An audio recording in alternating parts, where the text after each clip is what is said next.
following is a Mad Owl presentation.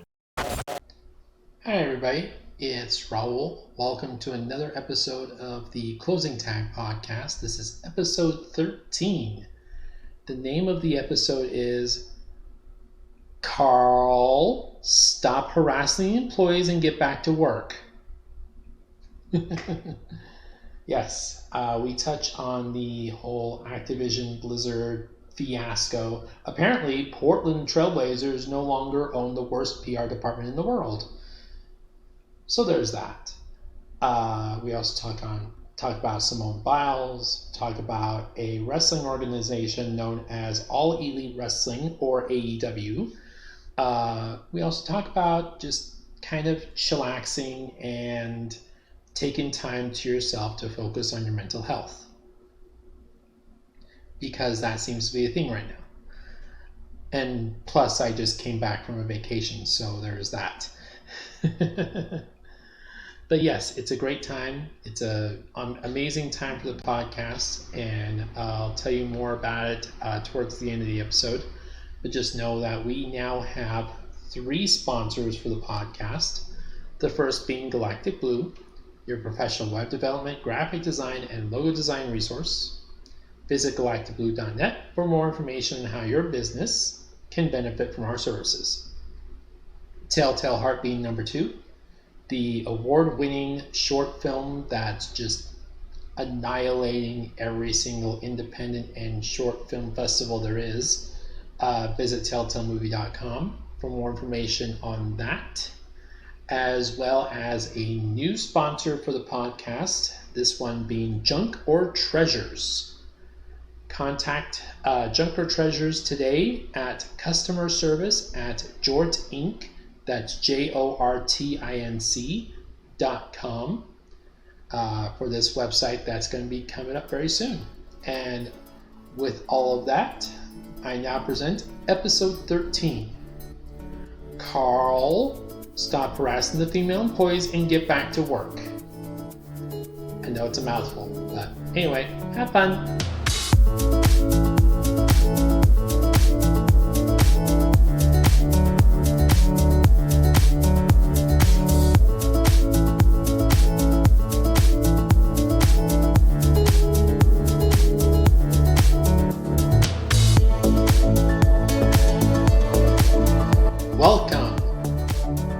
Welcome midnight oil burners and PTO buffs. Welcome armchair coaches and sideline general managers alike. Welcome to another edition of the Closing Tag. Hi, I'm Raul Smith. I'm the president, CEO, co-founder, and lead developer for Galactic Blue. I want to thank everybody for watching and listening to the podcast. We are on most of the major platforms, including Apple Podcasts, Pandora, Spotify, Stitcher, Amazon Music, and more. And just in case you didn't know, each and every episode of the podcast is available on our dedicated Facebook page as well as on YouTube. Links are all in the description. When you get there, come say hi, leave a like, sub to the channel, and maybe hit the bell for notifications if you could, please. I would definitely appreciate it. And as always, we have we have 3 amazing sponsors of the pod. The first, of course, being Galactic Blue, your professional web development, graphic design, and logo design resource. Visit galacticblue.net for more information on how your business can benefit from our services. Second being the Telltale Heart, based on the famous Edgar Allan Poe short story and from the creative and brilliant mind of McLean Lindquist, comes the most frightening deep dive into the Sea of Madness, already racking up multiple awards in the independent and short film circuits. Visit telltalemovie.com for more information on where you can find this film. And lastly, just joining the Closing Tag family, we have Junk or Treasures, a new company that is looking to capitalize on the saying, one man's junk is another man's treasure. More details to come soon on this very revolutionary new website. So we've got some big hitters this episode, especially with the next episode being a major interview episode. More info on that towards the end of the episode.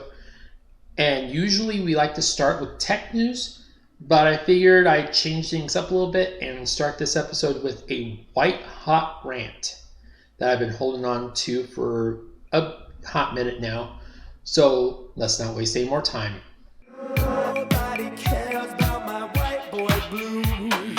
So I want to preface this first hot take with the following warning.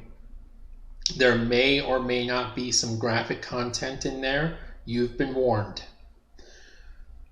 So, story that as a gamer I've been following now for the last several months has really come to a head recently. Blizzard Entertainment President J. Allen Brack has announced that he is stepping down. This, of course, coming on the heels of a sexual harassment lawsuit filed in the state of California. Jen O'Neill and Mike Ibarra were named the new co-leaders of Blizzard. Brack said that they can be trusted to lead with the highest levels of integrity and commitment to the components of our culture that make Blizzard so special, quote unquote. That's a laughable statement. I'll tell you why in a minute. The lawsuit was filed after a 2-year investigation into Blizzard, Activision, whichever, and alleged that the company had a, quote, pervasive frat boy workplace culture. Many of the complaints took place before Brack actually became the president of the company back in 2018. Several women employees said that Blizzard encouraged events like cube crawls, during which male staff members would, quote, drink copious amounts of alcohol as they crawl their way through various cubicles in the office and often engage in inappropriate behavior towards female employees, end quote. In the response to the lawsuit, well, actually, let me backtrack. There's more, shockingly enough. One Blizzard employee took her own life during a company retreat after being subjected to constant sexual harassment, including, and this is the part that I was warning you about, having nude photos circulated at a company holiday party. This is the kicker. This is why I was laughing at that quote earlier.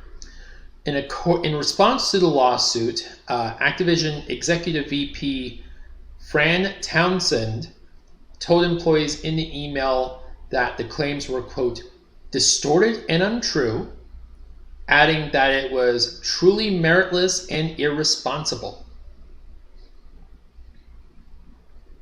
Now, this is just a bizarre, just completely messed up turn of events. I'm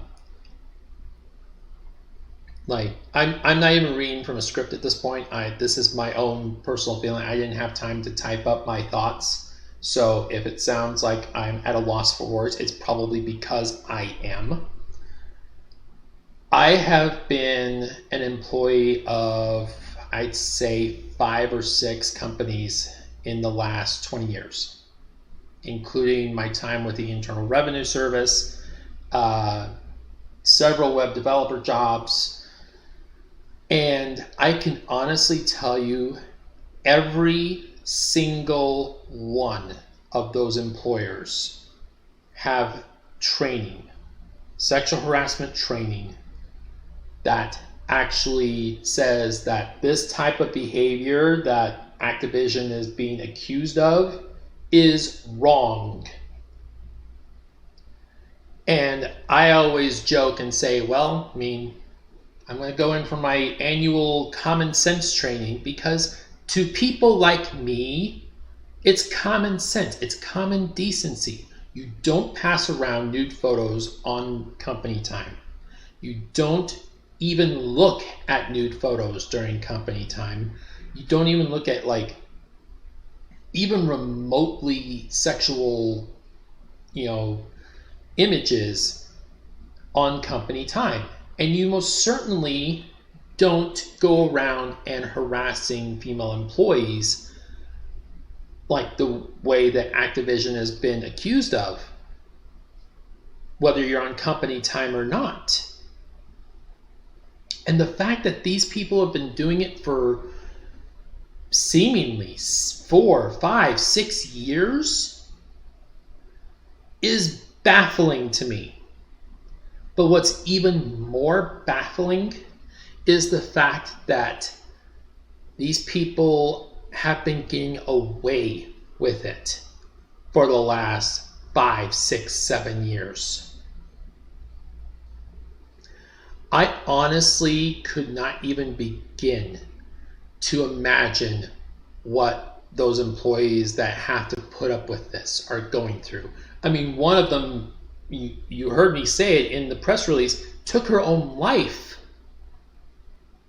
And the fact that Activision would then turn around and say that these claims were meritless and that they were, what was the exact quote? Let me pull it back up here. Meritless and irresponsible, the claims were distorted and untrue. Even after a female employee took her own life? Are you freaking kidding me?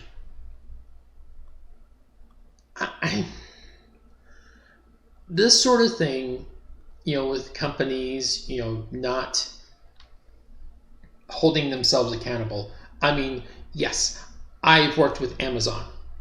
I worked with a company, and yes, the horror stories that you hear about Amazon are true in that employees are not really allowed to take bathroom breaks. They get like 2 5 or 10 minute breaks and a lunch break, and that's it. That's literally it. Even Amazon, on their worst day, is not capable of something like this. Even Amazon on their worst day, even Jeff Bezos on his worst day, would have enough PR sense to not say something like this. It is just baffling to me that Activision, and Blizzard, one of the biggest video game makers in the world, they brought World of Warcraft, for crying out loud, Call of Duty. These people should be looking to try and do PR repair and basically say, we're looking into this, we're cooperating with the authorities, da-da-da-da. But instead, they're like, basically saying that the claims are meritless and irresponsible and distorted. What part of several male employees are drinking copious amounts of alcohol as they crawl their way through various cubicles in the office and often engage in inappropriate behavior towards female employees? What part of that is distorted? Please enlighten me. And then Brack, who is clearly not, innocent in any right. I mean, he practically stepped down, once the bleep hit the fan. He's like, yeah, these 2 guys that are taking over for me, they can be trusted. We're good. We're good. No, you're not. And so for me, as a gamer, it speaks to me that these people are not capable of any rational thinking. I mean, this is a company very similar to Rockstar, which is another video game company, who's notorious for working their employees to the bone and not setting realistic release dates, but instead it's like, yeah, we can release it at this time this year, and basically works their employees like 12-hour days. Oh, by the way, they don't get benefits and they don't get overtime pay, so there's that. The video game industry, and I hate to say this because, again, I am a gamer, but the video game industry is notorious for working their employees over just to death and having these type of frat boy, environments, because unfortunately, and this is the sad truth, there's not a lot of female representation in the video game industry. There just isn't. Just like there's not a lot of female representation in web development. Speaking as someone that works in web development. And, this type of behavior, you can get away with it when there's not as many women around.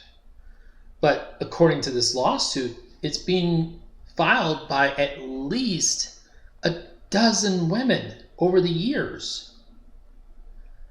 On top of that, Brack, who is, clearly the worst of the bunch, every time that someone would go to HR and say, hey, this is what's happening to me, I would like to report it, and da-da-da-da, the HR would then go straight to Brack and tell them about it, and he would go and either reprimand or fire the employee. I hate to break it to you, Allen, that's called retaliation. Also illegal. So I hope that the state of California if this goes to federal level, the US, I hope someone nails these people to the wall, because stuff like this should not be allowed to continue. It doesn't matter what industry it is. It doesn't matter, who it's against or whatnot. It doesn't matter who's doing the deed. This type of behavior should not be happening, period. And I hope for everybody's sake that the appropriate parties are held accountable for their actions. And by the way, if I'm a video game industry, if I'm like Rockstar or EA or 2K or any of these other companies, and I'm looking to hire a new executive, and if the name Allen Brack or Jen O'Neill or Mike Ibarra are anywhere on my list of interviews, I'm canceling that thing. I'm saying, I'm going to go to lunch. Bye. Because I don't want that coming into my house, into my domain, and infecting my employees the way that Blizzard and Activision have clearly been infected.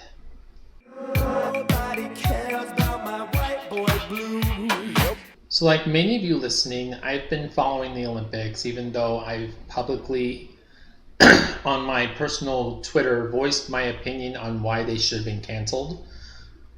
But it's a sports fan in me. I really can't help it but watch. One sport that may or may not have gotten a lot of attention on any other Olympic run that definitely got a lot of attention recently is women's gymnastics. Now, I've never really cared for women's gymnastics. I don't get half the rules. I haven't really done a good job of following the competitors. But I do once in a while get a video on my Twitter feed showing a performance from one of the local University of Utah gymnasts, and I'll occasionally watch. And I, like many Americans coming into these Olympic Games, had only heard of Simone Biles. Now, for those that aren't fully aware, that have been living under a rock for the last week, Simone Biles, young black women's gymnast for the United States, is one of the more decorated Olympians from the United States not named Michael Phelps in recent memory. Multiple gold medals, team captain for the American gymnastics team, and arguably the greatest women's gymnast in American history since Mary Lou Retton. She's also a sexual assault survivor and has been very outspoken not only about her having survived, but also been an outspoken advocate for other survivors of sexual assault.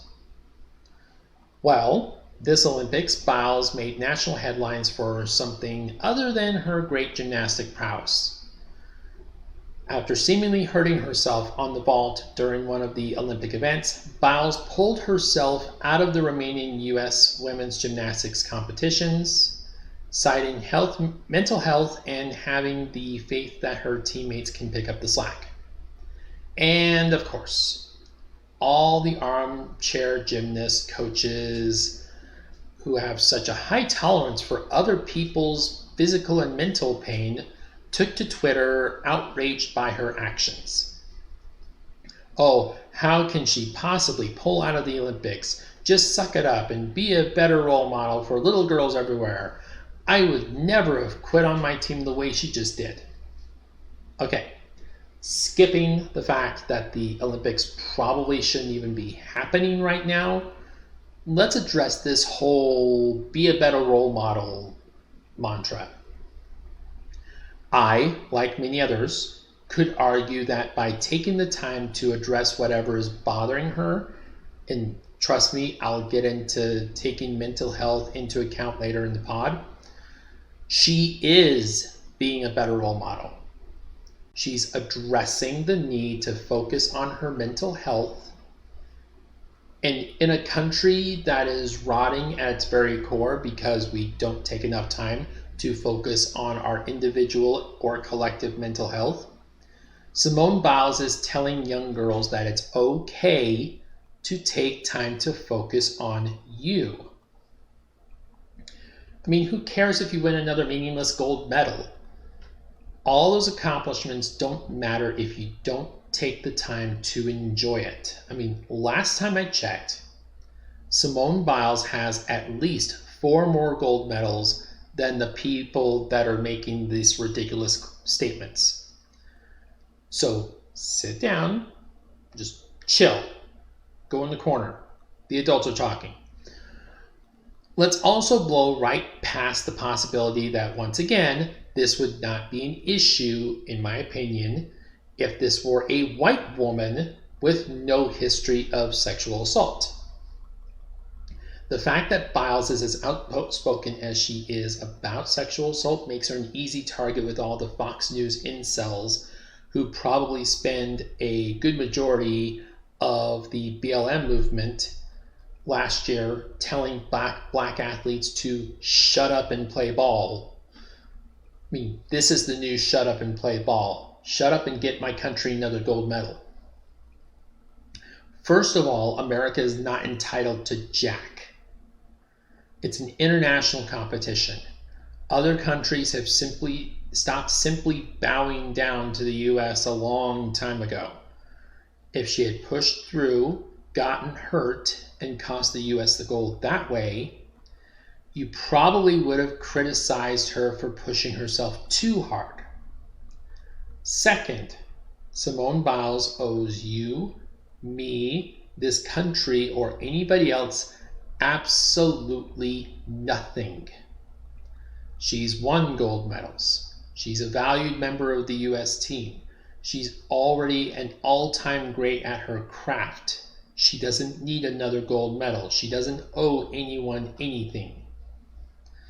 As for the I never would have quit on my team like she just did argument, you'd probably spend your days miserable as hell wishing you could quit on your job.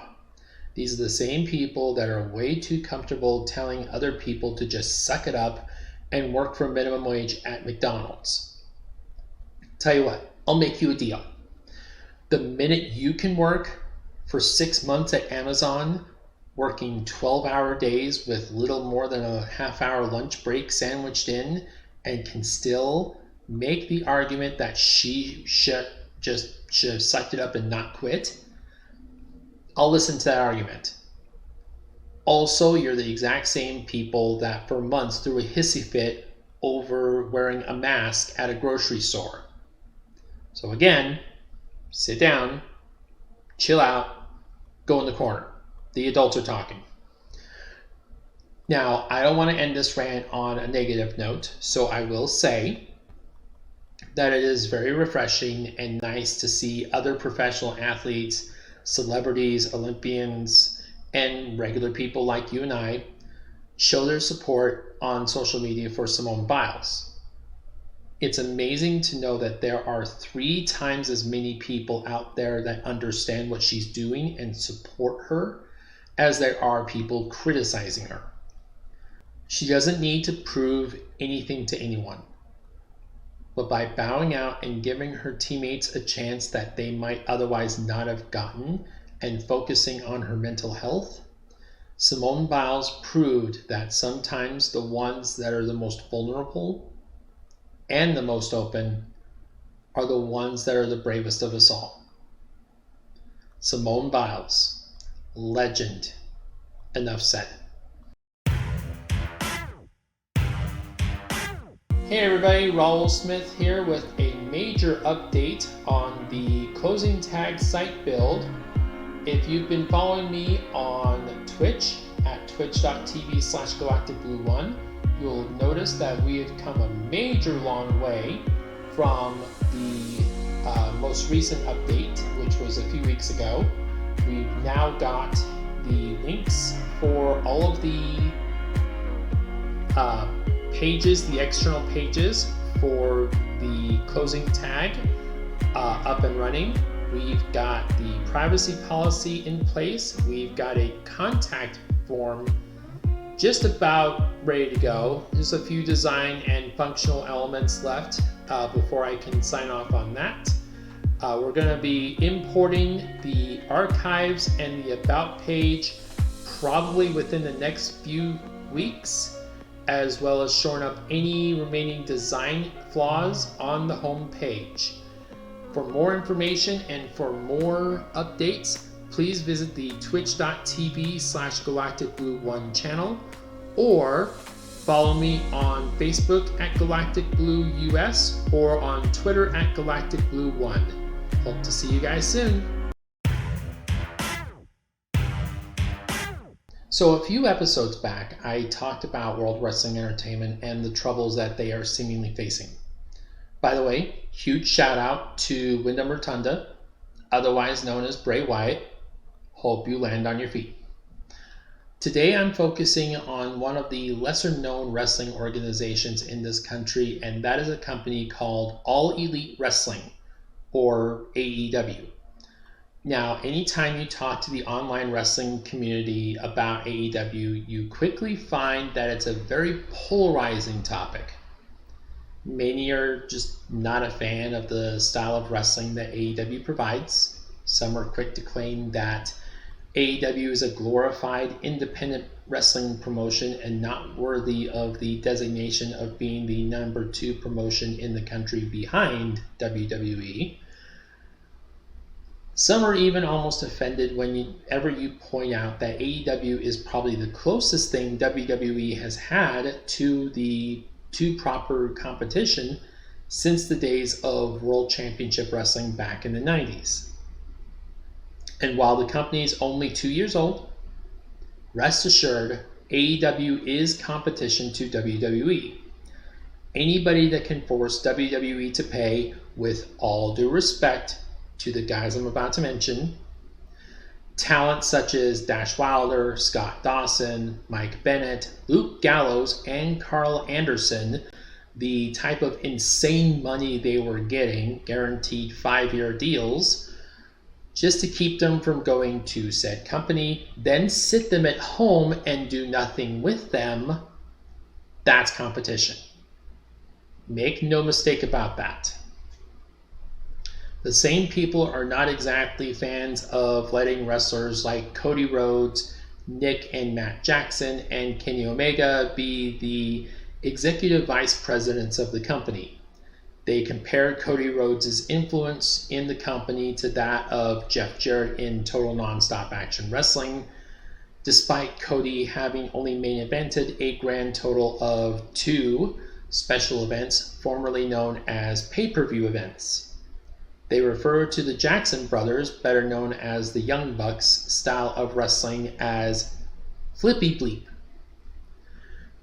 And scoffing at AEW taking all of the WWE rejects such as Paul White, Christian Cage, Mark Henry, Matt Hardy, etc. And at least on that regard, they're right. You see a lot of guys and gals that were let go by WWE going to AEW. Right now, AEW is on the biggest roll of its short yet impactful history. Their main show, AEW Dynamite, which appears every Wednesday night on TNT, has been, as of this recording, drawing over 1 million viewers a week each of the last 3 weeks. The same show has been TNT's clear-cut highest-rated weekly show, scoring high marks in their key demographic of 18 to 35-year-old males. And they're about to debut a new weekly show on Friday nights called Rampage, which is set to go head-to-head with WWE's weekly Fox program Friday Night SmackDown. Which is why, as a fan of both products, I have to caution AEW and ask that they take a step back and realize that yes, they have the potential to become the biggest competition to WWE in a very long time, but they also have the potential to become the next TNA Wrestling if they're not careful, and I do not mean that in a positive light. Already AEW has signed a number of guys that they believe can help them either in the ring or behind the scenes. Names such as Paul White, Mark Henry, Christian Cage, Matt Hardy, Miro, formerly known as Rusev, Malachi Black, FTR, and Andrade El Idolo. And now rumors are running rampant about a number of other potential signings from WWE's collection of outcasts and misfits. First, there's the report that the women's team, formerly known as the Iconics, that would be Billie Kay and Peyton Royce, are AEW bound. Which makes sense because 1, AEW's women's division is in dire need of beefing up, and I'll get back to that in a minute. And 2, Royce is dating in real life a member of AEW's Pinnacle, Shawn Spears. So it stands to reason that Royce would want to go to AEW. However, the Iconics act doesn't really work as well without Billie Kay teaming up with Peyton Royce, as we briefly saw towards the end of their run in WWE. A good shot in the arm is exactly what AEW's women's division needs, and while I absolutely love their signing to a full-time contract of NWA's Thunder Rosa, that would be the National Wrestling Alliance, not the old 80s hip-hop gangster rap group, the Iconics can bring a level of competitiveness to AEW that I think could help make that division more believable. And speaking of more believable, there was a rumor, or report, I should say, very recently, that for the wrestler formerly known as Ruby Riott, now going by the name of Ruby Soho, is also on her way to AEW. And again, this goes back to the AEW women's division needing that good shot in the arm. Ruby Soho is a world-renowned women's wrestler. She's been all over the independent scene. She was in WWE for a short while as the leader of the Riot Squad, and is actually really good in the ring. So I think that having her in that division would immediately give them a boost up. And she's also supposedly a very good teacher. So having her kind of training some of these younger wrestlers like Julia Hart, like Dr. Britt Baker, like Rebel, that could really help beef their division up even more. Next is the report that AEW is looking to bring in Bryan Danielson, known to WWE fans as Daniel Bryan. According to several reputable sources, Danielson is all but a lock to join AEW at the New York show at the Arthur Ashe Stadium next month. The Danielson move is a smart one, as Bryan has repeatedly stated over the years that before he retires, he wants to work matches for various promotions, a luxury that he did not exactly have in WWE. He wants to work matches at some point down the line with Ring of Honor, New Japan, and NWA, all companies that AEW is currently in working relationships with. But caution, again, there's that word, caution, should be exercised. This is a man in Danielson that has admitted to having major concussion issues in the past, and the style of match that he would have in a New Japan is very different from the style of match he's grown accustomed to in WWE. The risk of injury is far greater. Last but certainly not least is the report that AEW has locked in place a return to the ring for multiple-time world champion CM Punk. And by all accounts, the hints have already started dropping. Darby Allin, one of the hot young talents in AEW, saying there's only one place to prove you're great, even if you think you're the best in the world. The AEW announcement of the big event coming up in Chicago on August 20th, Chicago being CM Punk's hometown. The stars all seem to be aligning a little too perfectly. But again, this goes back to the theme of being cautiously optimistic. It's nice to want to bring these guys in and have them work with talents like Darby Allin and Kenny Omega and Hangman Adam Page. But it shouldn't be at the expense of the long-term growth of these talents. Wrestling is notorious for having older talents not wanting to do business with the younger talents and not wanting to make them bigger stars. Now, on the surface, Punk and Bryan don't seem to be exhibiting these tendencies, but again, you never really know. And now is certainly not the time to be shoving these younger talents aside just to showcase the older talent. I mean, Punk is 42, Bryan is either not that much older or not that much younger.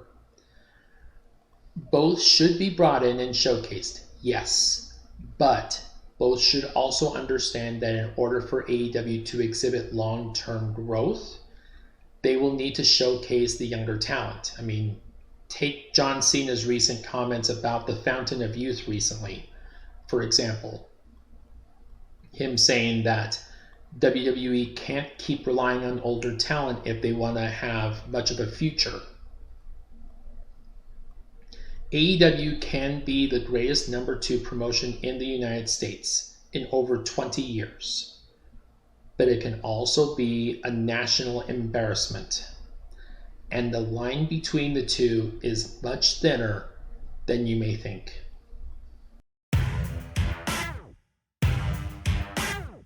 Do you have some stuff laying around the house, but don't want to just part with it for nothing? Are you looking for that customer-friendly alternative to Craigslist and eBay? We have a new sponsor on the Closing Tag podcast that's looking to take your online selling and buying needs to that next level. Junk or Treasures.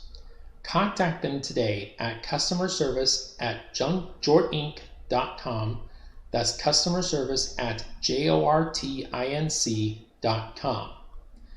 More details on their services to come in the next few episodes of the podcast.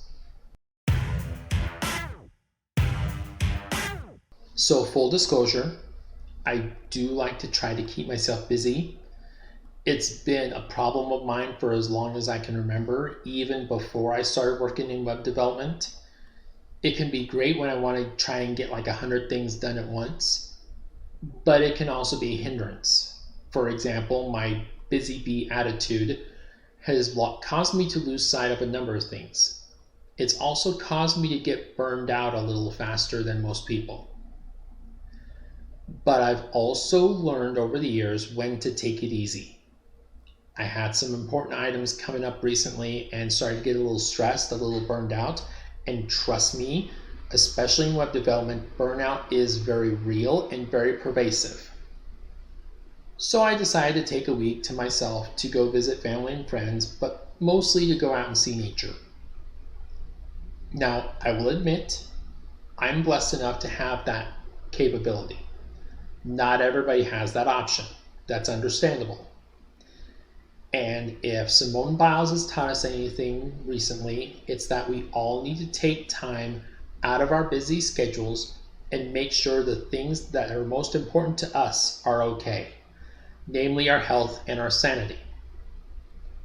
And the best part is, taking time to yourself is often free of charge. I mean, yes, it can be an elaborate escape to your favorite place, but it could also even be as simple as pulling up a calming video on YouTube, taking a nice relaxing bubble bath, or even just simply having a calming, relaxing picnic. Here's something I used to do a long time ago, because my brain is clearly wired a little differently. I would sit on the couch and I would either watch a favorite show on Netflix, like, say, Star Trek Deep Space Nine, or listen to a favorite artist, be it Rise Against or the Beatles or whoever. Because nothing calms your mind like somebody screaming about social injustice. And I would not even think about anything. I would just be. But getting away or unplugging can be simple, or it can be elaborate and fun. It all really depends on the person. I mean, it takes you away from everything that is causing stress and worry and is giving you a chance to physically and mentally recover. But it is very important to do that every once in a while. Not doing this forces you to constantly be in stress mode. And not only is that dangerous to your mental health, with negative and stressful thoughts dwelling nonstop in your mind, it can also lead to high blood pressure, stress migraines, and a number of other ailments. You also want to take diet into account. I mean, I'm clearly not Dr. Phil and clearly not in any position to tell anybody how they should be dieting. I mean, I'm probably over 100 pounds overweight, but it is important to try to eat properly and try to get enough rest. And speaking of rest, you also want to allow yourself at least 6 to 8 hours of sleep a day. This will help your mind and your body recover for the next day. Doing all of these steps, very simple yet very important steps, will go a long way to improving your physical and your mental health. Descend into madness with this retelling of the classic Edgar Allan Poe short story. The award-winning Telltale Heart film takes a head-first deep dive into the Sea of Madness, retelling a classic psychological thriller with a mind-bending, pulse-pounding, bloody, disgusting film. Starring award-winning actor Sonny Grimsley and directed by the brilliant McLean Lindquist. The Telltale Heart has won awards and made many appearances in many short film and independent film festivals, ranging from the FilmQuest Film Festival in Provo, Utah, to the Minefield Film Festival in Albuquerque, New Mexico, to even international film festivals throughout the world. Revisit Edgar Allan Poe's short story, as this film brings more than just a classic horror story to a new audience, but also discovers a creative way to explore the groundbreaking psychological thriller. The narrative is enhanced through an unprecedented use of sounds and light, and the characters blend a modern sensibility with anachronistic charm, as seen through an unsettling array of time and space. while a shifting setting disorients the unwitting audience.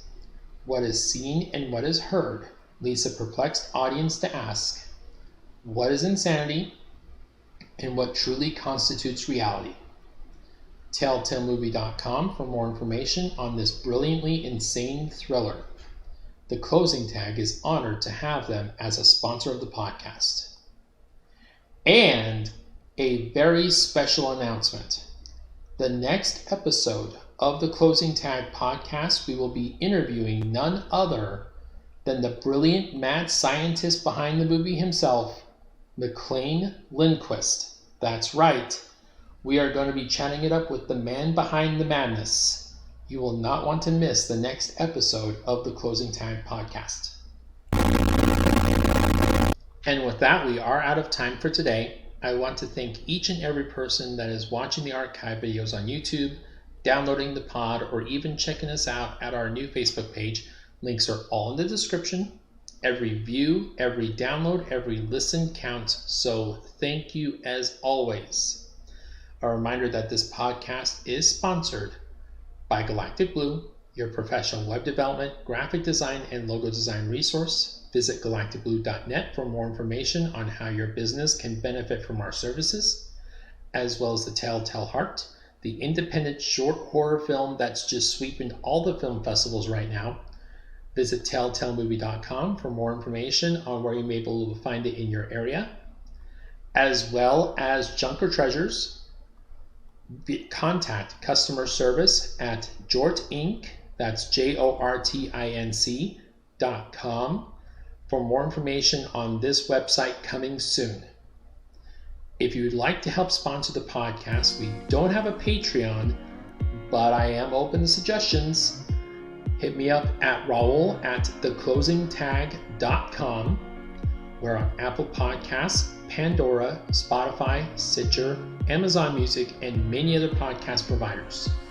Our video of each podcast can be found on our dedicated YouTube channel, as well as our Facebook page. You know what I'm going to say, links are all in the description.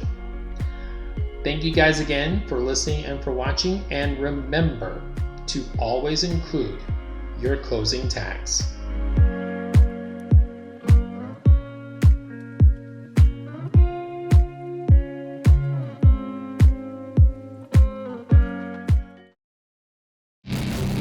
On that, our presentation.